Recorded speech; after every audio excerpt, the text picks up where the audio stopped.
Nagliyab ang social media matapos magsalita si Angel Locsin laban sa kanyang dating leading man at ngayon Senador Robin Padilla, kasunod ang kontrobersyal nitong pahayag na isa siyang komunista. Alamin ang buong detalye sa likod ng usaping gumugulo ngayon sa mundo ng showbiz at politika. The Philippine Showbiz List presents reaksyon ni Angel Locsin sa pag-amin ni Robin Padilla na isa siyang komunista. Robin was urged by Angel to wake up after his communist admission. Naglabas ng matinding pahayag si Angel Locsin laban kay Senator Robin Padilla matapos nitong sabihin sa pagdinig ng impeachment case ni Vice President Sara Duterte noong July 14, 2026 na itinuturing niya ang sarili bilang isang komunista. Sa kanyang social media post, tinanong ni Angel kung bakit hindi siya ipinagtanggol ni Robin noong siya ay nakaranas ng red tagging kahit umano'y alam nitong walang katotohanan ang mga paratang laban sa kanya. Ayon pa kay Angel, naging malapit pa umano si Robin sa ilan sa mga taong nag-akusa sa kanya noon. Matagal nang naging target ng red tagging si Angel. Ilang dating opisyal ng militar ang paulit-ulit na nagparatang na mayroon umano siyang kaugnayan sa mga grupong komunista. Maging si dating National Task Force to End Local Communist Armed Conflict spokesperson Lorraine Badoy ay madalas ding punahin si Angel dahil sa kanyang mga gawaing makatao at advokasya, lalo na noong panahon ng Administrasyong Duterte.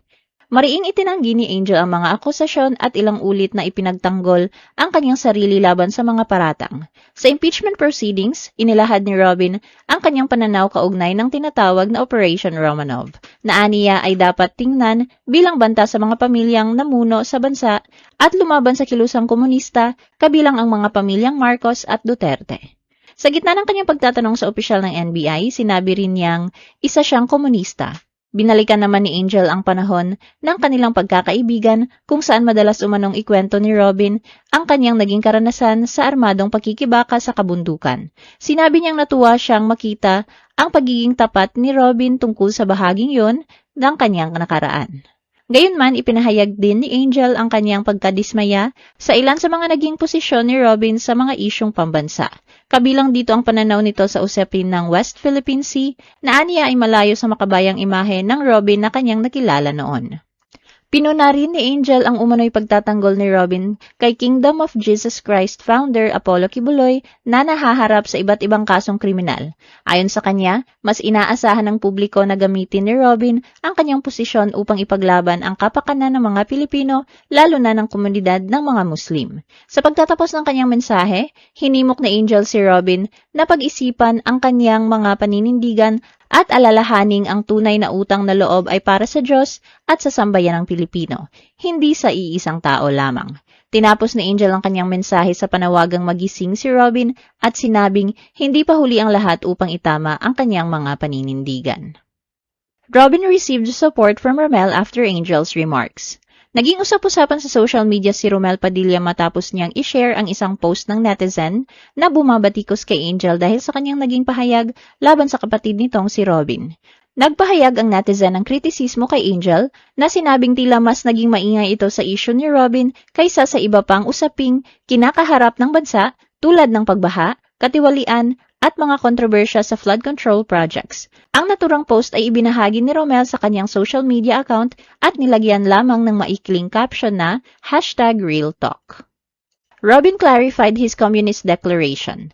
Nagbigay ng paglilinaw si Robin kaugnay ng kanyang naging pahayag tungkol sa komunismo. Ayon kay Robin, mali ang naging interpretasyon ng ilan sa kanyang sinabi matapos niyang banggitin na isa siyang komunista. Ipinaliwanag ni Robin na mahalagang maunawaan ang pagkakaiba ng armadong komunismo na iniuugnay kay Vladimir Lenin at Mao Zedong at ng mas naunang konsepto ng komunismo na nakabatay sa pagbabahaginan, pagkakapatiran at pagkakapantay-pantay. Aniya ang mga ideolohiyang Marxist, Leninist at Maoist ang nauwi sa mga armadong revolusyon, digmaang sibil at malawakang karanasan sa iba't ibang bahagi ng mundo at nilinaw niyang hindi yon ang uri ng komunismong kanyang tinutukoy. Iginiit din ni Robin na hindi niya sinusuportahan ang karahasan o armadong pakikibaka. Aniya ang nais niyang iparating ay ang pagpapahalaga sa pagkakapantay-pantay, malasakit sa kapwa at pagsusulong ng panlipunang katarungan, at hindi ang pag-endorso sa marahas na pamamaraan upang makamit ang mga ito. Samantala kasunod ng naging kontrobersyal na pahayag ni Angel laban kay Robin, napansin ng ilang netizens na hindi na umano nakafollow si Mariel Padilla kay Angel sa Instagram. Bukod dito, napansin din umano na inunfollow ni Mariel ang ilan sa mga celebrity na nag-like sa naturang post ni Angel, kabilang sina Ann Curtis, Pokwang at Piolo Pascual. Gayunpaman, wala pang opisyal na kumpirmasyon mula kay Mariel tungkol sa mga ulat na ito. Hanggang sa kasalukuyan, wala ring inilalabas na opisyal na tugon o pahayag si Robin kaugnay ng mga naging pahayag ni Angel laban sa kanya.